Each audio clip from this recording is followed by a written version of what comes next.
Qui a créé la France?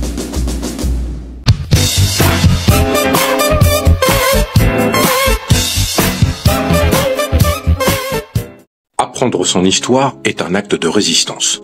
On va se mettre d'accord de suite. L'histoire que l'on vous sert à l'école, en France, est d'abord à l'image de cette posture visant à légitimer que la France serait d'abord, vous savez, vous connaissez tous l'adage ou le verbiage ou la maxime, nos ancêtres les Gaulois. Bon, faire quand même un rappel élémentaire pour ceux qui vont comprendre immédiatement que c'est faux, puisque ces fameux ancêtres ne sont pas gaulois, ils sont d'abord venus de Germanie, donnant même leur nom à ce qui est aujourd'hui la France. Donc, on va faire un peu d'histoire.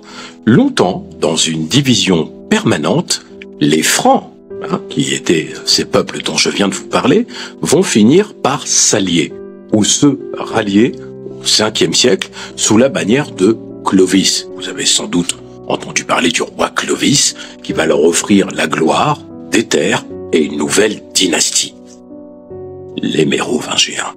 Dans ce cas, me direz-vous, pourquoi le pays, qui est réputé comme étant le pays des Gaulois, ne s'appelle pas la Gaule? Et surtout, pourquoi porte-t-elle le nom des Francs? Puisque supposément, les Francs viennent de Germanie. Mais comme je vous l'ai dit, c'est un peuple de langue germanique. Alors, pour ceux qui n'ont pas compris, Germanie, c'est l'Allemagne en fait aujourd'hui, pour un peu vous situer la chose. La réponse, elle est dans les manuels scolaires français, dans ce qu'on appelle le référentiel français. Au début du XXe siècle, alors que la France et l'Allemagne sont un couteau tiré, ils se bagarrent pour se découper des gâteaux sur la terre entière, la question embarrasse tout le monde.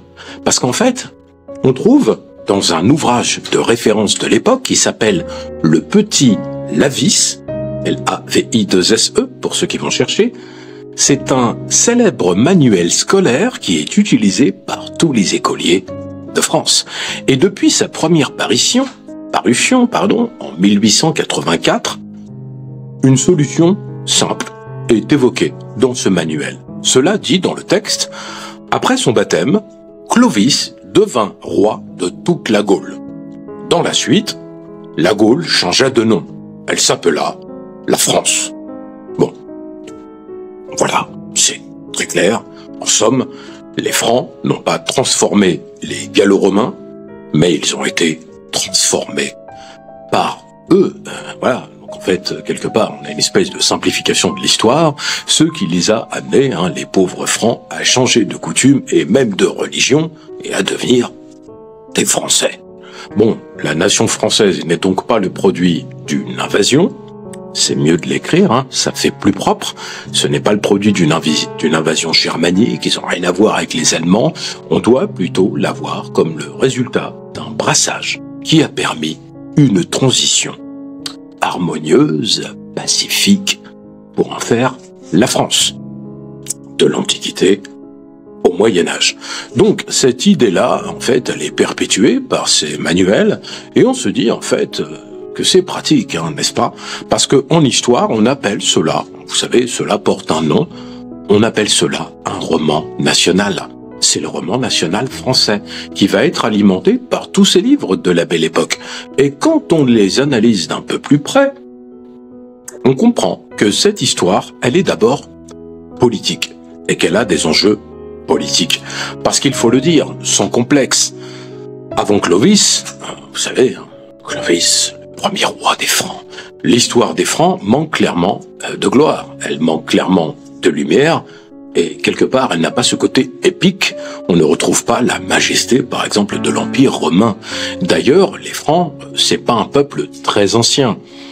Quand on se réfère aux sources, il est apparu dans les Bouches du Rhin au cours de la seconde moitié du IIIe siècle.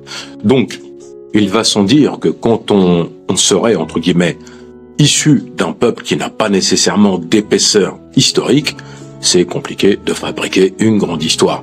Je vous rappelle, et là on refait un tour historique, que l'Empire romain traverse à la même période où les Francs vont être sur le devant de la scène, une crise majeure. Et les opportunités de pillage se multiplient, pour les peuples qui sont assez puissants pour entrer dans les riches provinces des Gaules. C'est comme ça que l'on les appelle.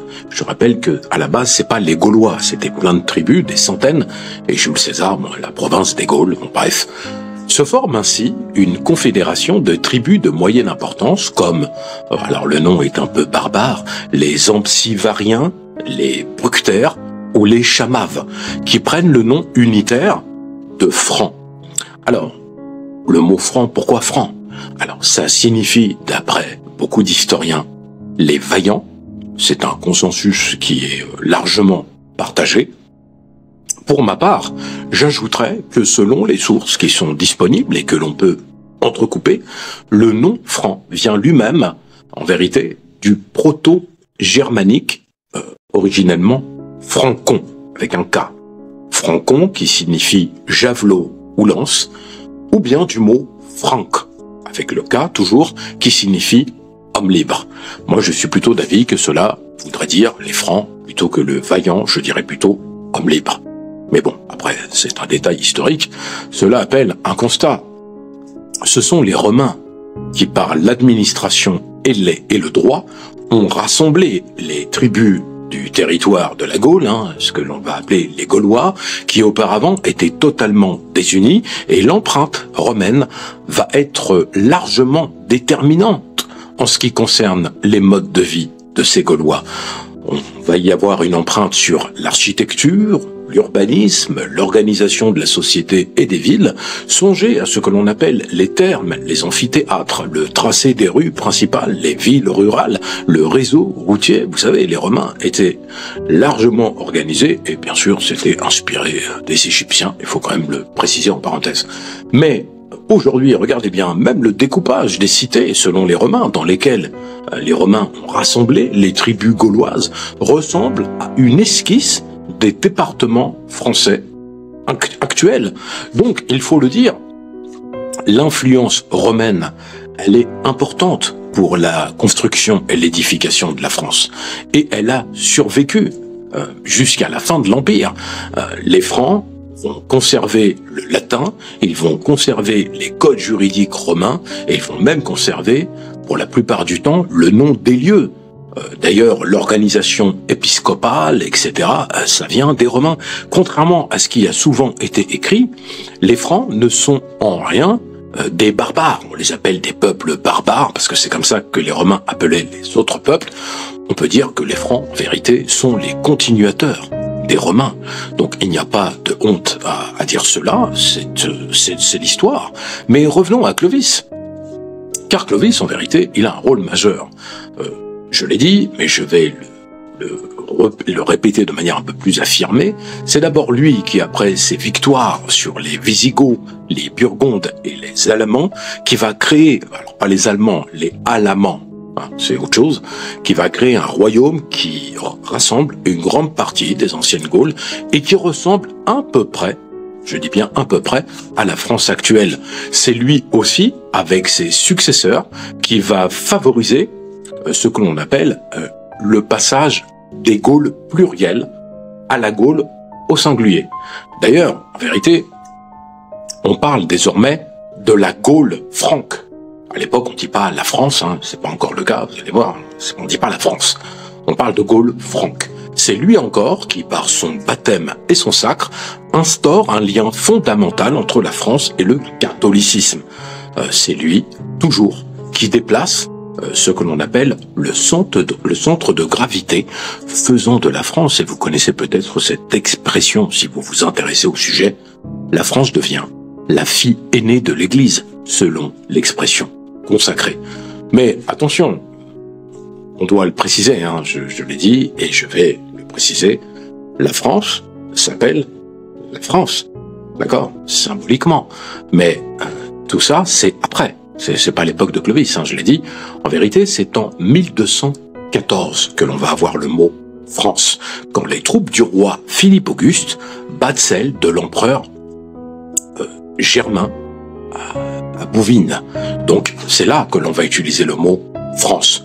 On utilisait, depuis l'an 883, le mot issu du latin Francia, qui signifie littéralement Francie, c'est-à-dire le pays des Francs. C'est comme ça que l'on appelait le pays, la Francie, le pays des Francs. Mais avant cette date, pendant plusieurs siècles, avant et pendant l'Empire romain, ce pays possédait d'abord une autre appellation. On ne disait pas la France, je vous l'ai dit, puisque on parlait de Gallia ou la Gaule, parce que voilà, je vous l'ai dit, Clovis a unifié tout cela. Gallia, le pays des Gaulois. Donc cette région historique de l'Europe de l'Ouest s'étendait bien plus que la France actuelle. Les tribus de Gaulois recouvraient la majeure partie du territoire que l'on connaît aujourd'hui, qui en vérité constitue la France. Ainsi, vous pouvez même y rajouter le Luxembourg, la Belgique, une grande partie de la Suisse, le nord de l'Italie, et même aller jusqu'à des régions des Pays-Bas. Donc vous voyez, c'était plutôt très étendu, ça allait bien sûr sur une grande partie de l'Allemagne, située sur la rive ouest, du Rhin. Notons d'ailleurs, il faut le souligner, qu'en grec, la France s'appelle toujours Gallia. En grec, on ne dit pas France, on dit Gallia. Et je parle d'aujourd'hui. On peut considérer que la confusion vient de le répéter de manière constante. Nos ancêtres, les Gaulois. Donc non, la France, c'est pas les Gaulois, ou pas que, si vous préférez, et on ne pourra plus dire, désormais, nos ancêtres, les Gaulois, on dira plutôt nos ancêtres, les Francs. Voilà. Donc du coup, on a, entre guillemets, cassé un mythe récurrent sur cet aspect historique, et on poursuivra avec d'autres œuvres pour remettre l'église dans le village, selon l'expression consacrée. Abonnez-vous.